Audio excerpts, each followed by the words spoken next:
Boa noite, como é que vocês estão?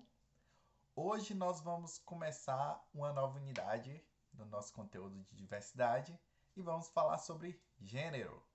Hoje eu vou fazer toda uma introdução acerca do tema e ao longo do nosso processo a gente vai esmiuçando isso, certo? Então vamos lá. Eu espero que vocês tenham lido o texto base que eu deixei, porque ele vai ajudar bastante, tá certo? Então vamos falar de gênero? De uns anos pra cá, começou a se escutar tanto isso, acho que todo mundo já ouviu algo do tipo: isso é uma questão de gênero, o gênero dentro do trabalho, o gênero na política, a construção de gênero. Mas afinal, que danado de gênero é esse? Do que é que tanto se fala? Para isso, é preciso que a gente faça uma discussão da própria temática de gênero dentro da psicologia e fora dela também, por entender todo esse caráter cultural, histórico e relacional que tem para a própria psicologia e principalmente para a nossa atuação enquanto psicólogos. É necessário entender que cada pessoa ela vai falar a partir de um lugar. E esse lugar expressa claramente as características específicas da identidade desse sujeito.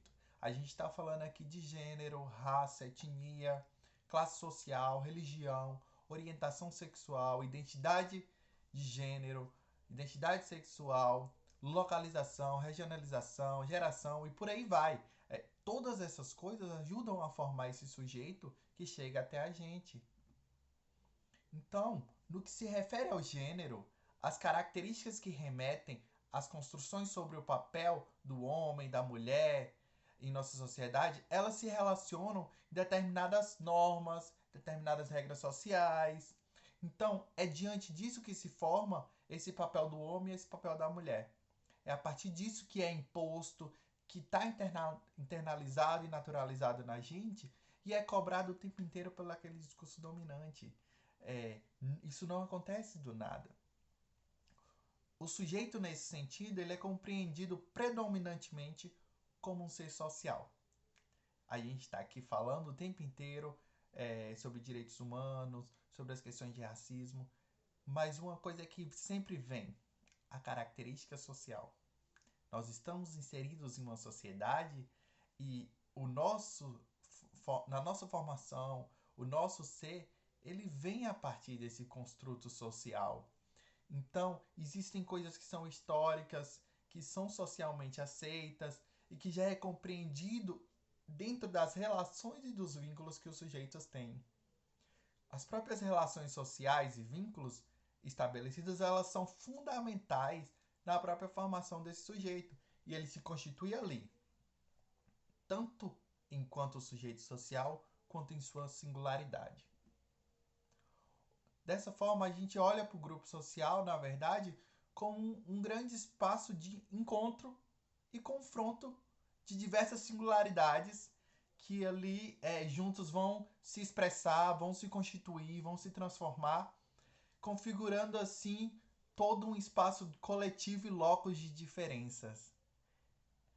Se a gente para pensar no universo que cada ser humano é, a gente fala aí de um choque de universos quando esse ser que é social se configura e fica em conjunto fazendo jus ao coletivo que a gente tanto fala. Dessa forma, a gente pode afirmar que o sujeito, em contexto de grupo, ele constitui-se como singular, ao mesmo tempo como possuidor de características comuns aos demais membros do grupo. Dessa forma, ele vai constituindo as relações que ali permeiam dentro desse grupo. Literalmente relações de choque. A gente tem embates que são daquilo da via singular de cada um, juntamente com outras ideias que são comuns às pessoas que pertencem ao mesmo grupo que eu. Mas vamos seguindo. Assim, esse sujeito ele passa a apropriar-se de modo muito singular os significados que são socialmente compartilhados, atribuindo a esses significados também sentidos que lhes são particulares e dessa forma constitui como parte desse todo que a gente tanto fala.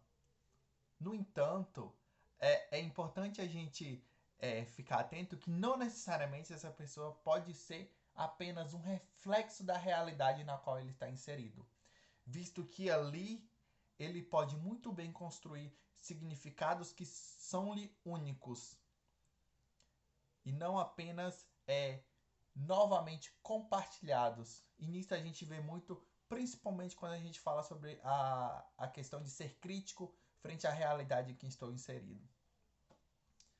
Dessa forma, a gente pode dizer que o contexto grupal é complexo. E de fato é, onde parte e todo não podem ser separados de modo dicotômico, tendo em vista que ambas as instâncias se constituem concomitantemente, estando imbrincados, tanto os aspectos como as características demonstradas pelos sujeitos, como os estereótipos que lhes são atribuídos, tanto aos demais como a si mesmo, ao mesmo tempo que atribui ao outro. Vocês estão entendendo aí essa teia, essa relação que ocorre? Quando a gente pensa num contexto grupal, ao mesmo tempo em que a gente somos atribuídos determinadas características, determinados estereótipos, a gente atribui ao outro. E se torna esse jogo de relações que ocorre. Dessa forma, o grupo ele se torna um espaço onde diversos aspectos, como gênero, cultura, sociedade, estão sempre presentes e influenciando, tanto nas relações quanto no ser. E isso, é claro, ocorre de uma maneira muito complexa. É justamente nesse espaço que pessoas com identidades diferentes vão interagir no mesmo sistema social, no qual precisam coexistir tanto a maioria quanto a minoria. Os grupos de maioria são aqueles cujos membros, ao longo do tempo, obtiveram vantagens econômicas e de poder em relação ao outro. Eu acredito que a gente já chegou até a falar sobre isso em outras aulas. E os grupos de minoria são aqueles que mesmo sendo mais numerosos e em determinado lugar, não necessariamente têm a mesma igualdade quando a gente fala de oportunidades, de acesso, de tratamento e de poder frente à sociedade. As questões de gênero, elas são temas recorrentes nos noticiários, especialmente quando a gente vai ver questões relacionadas tanto ao gênero feminino como aos transgêneros ou outras questões acerca da sexualidade humana. Na psicologia, o que se busca é chegar numa proposta de atuação crítica, tanto no que tange a produção de conhecimento referente aos temas, como gênero e sexualidade, como também na subjetivação que temos enquanto discursos psicológicos, enquanto praxis psicológicas. Por isso que eu sempre trago até vocês esse olhar crítico que pauta a nossa atuação no futuro, pensando no processo formativo de vocês. A gente sabe que a sexualidade ela constitui como um dos principais dispositivos de controle e de produção de subjetividade na nossa sociedade ocidental. Basta ver as diferenças que ocorrem quando se é homem ou quando se é mulher, e se a gente voltar historicamente, nós vamos ter inúmeros exemplos de como isso ocorre. Desse modo, acredita-se que é fundamental para a psicologia, tanto na atualidade como desde sempre, problematizar alguns de seus conceitos básicos, no qual organizam e a forma como entendemos a constituição dos sujeitos. Principalmente porque muito disso está pautado por uma lógica heteronormativa acerca do gênero e da sexualidade. E nós precisamos sair desse lugar, dessa lógica heteronormativa, para poder compreender toda a diversidade ao qual a gente tem se atenhado nos últimos dias, nas últimas aulas, e na compreensão justamente disso aí. Eu vou fazer algumas perguntas para vocês, só para a gente ver se estamos falando a mesma língua. Vocês já pararam para pensar no porquê que as meninas usam rosa e os meninos usam azul? Por que as meninas ganham bonecas, réplicas de utensílios domésticos, E os meninos ganham carrinhos de corrida e bonecos de luta. E as mulheres? Elas ocupam postos de trabalho menos relevantes que os homens? As mulheres, em sua maior parte, têm que fazer o trabalho doméstico? O poder é intrinsecamente apenas do homem? Apenas do masculino? Questões como essas, elas surgem devido à estereotipação que ocorre do gênero. Vocês estão vendo aí? É comum confundir tanto o sexo quanto o gênero, e é por isso que é importante a gente conhecer os dois conceitos. A gente precisa entender que sexo é diferente de gênero. Por quê?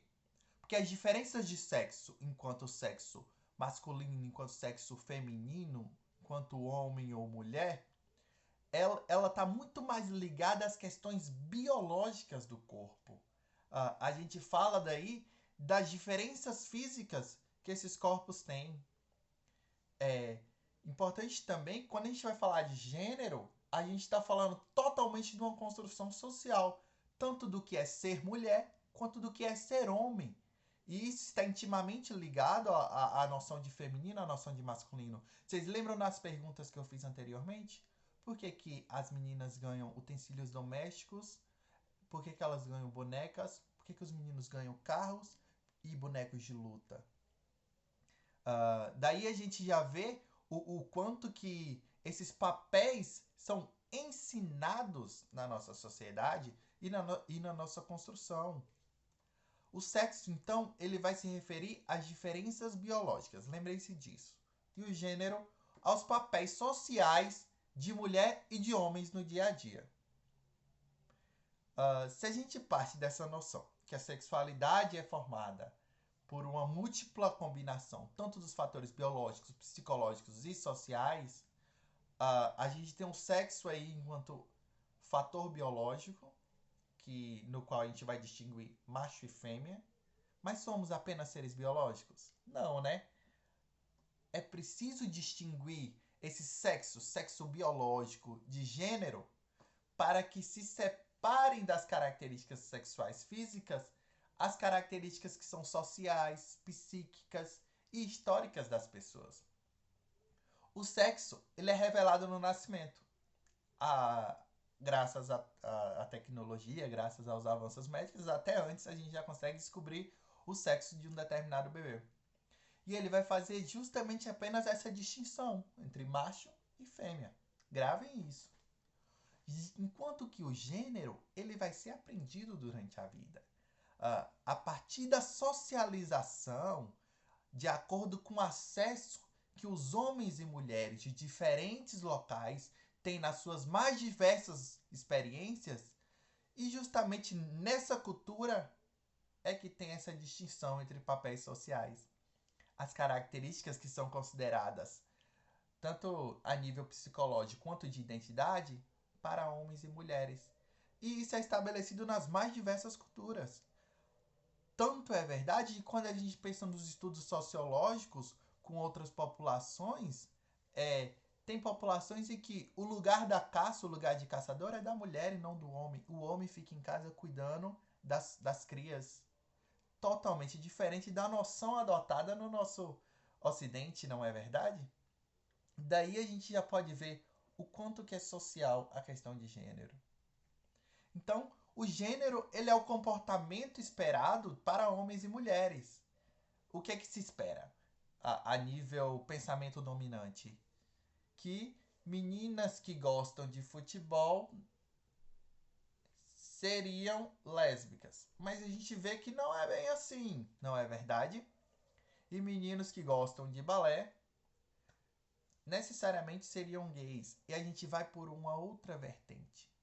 Saindo desse pensamento preconceituoso acerca dos comportamentos, e quando a gente pensa no gênero e o quanto é construção social, a gente vê, quem sabe, assim, possibilidades de mudança quanto ao preconceito e quanto à discriminação contra aqueles que são diferentes ou fora da régua que a sociedade coloca. Nesse sentido, o gênero ele é um conceito usado para explicar justamente essas relações sociais entre pessoas de sexos diferentes. é, mostrando tanto uma variedade de sentidos que é atribuídos, quanto diferenças que existem nas mais diversas culturas e sociedades. Para falar de gênero, é preciso adotar um olhar cultural e crítico, principalmente porque a gente pensa os papéis das mulheres e os papéis do homem, que são determinados por determinada cultura, que eles estão inseridos e principalmente diante dos estereótipos que sustentam essa categorização.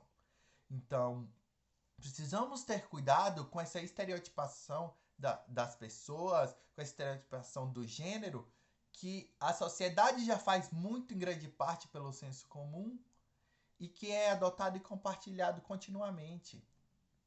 Diante disso, eu acho interessante a gente trazer aqui, frente a essa dimensão biológica e essa dimensão social, uh, algo que ocorre e que a gente precisa falar, que ainda que a biologia divida a espécie humana entre machos e fêmeas, a maneira de ser homem e de ser mulher é expressa pela cultura.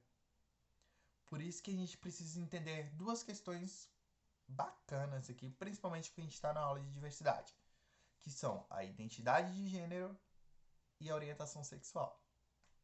Identidade de gênero, já houve muita polêmica em cima disso, mas nada mais é do que a percepção íntima, a percepção que a pessoa tem de si acerca do gênero feminino ou do gênero masculino ou de alguma combinação dos dois, independentemente do sexo biológico. Basicamente é dizer como eu me vejo, como eu me percebo. Já a orientação sexual, ela vem falar sobre a atração afetiva e ou sexual que uma pessoa manifesta em relação a outra, que é para quem ela direciona o seu desejo. Vocês conseguiram entender a diferença? Quando a gente fala de identidade de gênero, a gente está falando como a pessoa se percebe, como ela se vê, como ela é. Já a orientação sexual, a gente está falando com a quem ela deseja, com quem ela quer estar. Então, sexo biológico, macho e fêmea. Identidade de gênero, masculino ou feminino. Orientação sexual, atração afetiva. Não existe uma forma melhor e mais simples da gente conseguir diferenciar isso. E dentro da orientação sexual e da identidade de gênero, a gente tem outras inúmeras divisões que eu acho bacana trazer aqui para vocês também. Acerca da orientação sexual, eu trouxe aqui as 3 divisões mais básicas, mas hoje a gente vê uma ampliação muito grande nisso. E quem tiver interesse pode estar pesquisando mais sobre, certo? Aquele que é heterossexual, que aí a gente vem o da lógica dominante, o grupo que seria a maioria, que é a pessoa que se sente atraída tanto afetiva como sexualmente por pessoas do sexo ou gênero oposto, certo? Os homossexuais, gays e lésbicas, são a pessoa que se sente atraída afetivamente e sexualmente por pessoas do mesmo sexo ou gênero que ela. Os bissexuais são aqueles que se sentem atraídos por ambos os sexos e gêneros. Tem uma coisa que é importante. Não se utiliza a expressão opção sexual por não se tratar de uma escolha, certo? Assim, a gente tem que preconizar o uso de orientação sexual. Vamos lembrar assim, orientação sexual é o que orienta o desejo, é por onde o desejo está orientado, certo? Da mesma forma que nós não utilizamos, em hipótese alguma, a expressão homossexualismo. Porque o sufixo ismo, ele denota a existência de doença. E a homossexualidade não é considerada como uma patologia, nem como uma perversão ou como um distúrbio. Quanto à identidade de gênero, eu vou trazer aqui algumas de forma bem simplificada também, a termo de conhecimento para vocês. Nós temos a transexual, que é uma pessoa que ela possui identidade de gênero diferente do sexo biológico. Nós vimos o sexo biológico, macho e fêmea. Digamos que eu nasci do sexo biológico macho, no entanto, a minha identidade de gênero, ou seja, a forma como eu me percebo, denota como feminino. Diante de todas as produções e de todo o cuidado que se tem nesses casos, a pessoa vai encontrar meio para sair e entrar nesse processo de transição para a sua aceitação da sua identidade, daquela forma como ela se percebe. Então lembre-se, quando se fala em transexual, é falar que a pessoa tem uma identidade de gênero diferente do seu sexo biológico. O travesti, ela é a pessoa que nasce do sexo masculino e tem identidade de gênero feminino, assumindo papéis de gêneros diferentes daqueles impostos pela sociedade. Aqui a gente está falando sobre assumir esse local do feminino, ainda que não necessariamente ela se veja como um transexual. Até porque o transexual é aquele que passa por terapias hormonais, intervenções médico-cirúrgicas, com o intuito de adequar o seu corpo à sua identidade de gênero. O travesti não necessariamente vai fazer isso. O crossdresser é a pessoa que se veste com roupas do sexo oposto. Drag queen ou transformista. Já nem se usa mais esse termo transformista. Mas é o homem que se veste, ou a mulher também, já tem drag que não é nem drag queen, é drag king, que se veste com roupas femininas e extravagantes para apresentação. Nós estamos falando de arte, de performance. Então a gente tem drag queen e drag king. Drag queen, homens que se vestem com roupas extravagantes, que se vestem com roupas femininas para apresentações e shows. E drag king, a mulher que se veste com roupas masculinas com os mesmos objetivos artísticos. Sobre transgênero e cisgênero. A terminologia ela é normalmente utilizada para pessoas que transitam entre gêneros, transgêneros. Ou seja, aí ela vai englobar travestis, transexuais, crossdressers, drag queens, drag kings e outras N terminologias que a gente tem aí. Contudo, há quem utilize esse termo para se referir apenas àquelas pessoas que não são nem travestis nem transexuais, mas que vivenciam papéis de gêneros de maneira não convencional. Cisgênero é a pessoa cuja identidade de gênero coincide com o sexo biológico. Ou seja, se eu nasci homem e minha identidade de gênero denota para o sexo masculino, eu sou uma pessoa cisgênero. Se as pessoas